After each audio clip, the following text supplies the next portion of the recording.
வணக்கம்ப்பா. நெய் கலந்த உணவுகள், நெய் இந்த எண்ணெயெல்லாம் நிறையா கலந்து செய்கிறது. பிரியாணிலே நிறையா நெய் ஊற்றுவாங்க. அப்புறம் இந்த ஸ்வீட்ஸுகள்லாம் நெய் பலாரம் நெய் இதுன்னு சொல்லி செய்கிறாங்க. அதுகளெல்லாம் சாப்பிட்டோம்னு வச்சுக்கோங்க. சாப்பிட்ட உடனேவும் இப்போ விசேஷ வீட்டுகள்லாம் உடனே இது ஐஸ்கிரீம் தராங்க.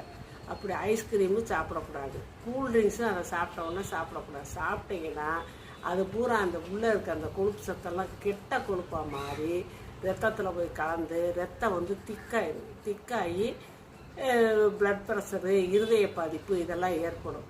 அப்படி சாப்பாடு நீங்கள் சாப்பிட்டீங்கன்னா சுடுதண்ணி குடிங்க. சுடுதண்ணி குடித்தா உங்களுக்கு அது அந்த கொழுப்பு ஈஸியாக காய்ஞ்சு செரிமானமாகும், எப்பவும் போல் இருக்கும். நீங்கள் வெட்டியாக நல்ல நெய் நல்லது தான். நெய் சாப்பாடு சாப்பிட்டா கூட அதை வந்து நம்ம கெட்ட கொழுப்பாக மாற்றுறது நம்ம கையில் தான் இருக்குது. உடனே இந்த ஜில்லு தண்ணி, ஐஸ் வாட்ரு, இந்த ஐஸ்கிரீம் இதெல்லாம் சாப்பிடாதீங்க.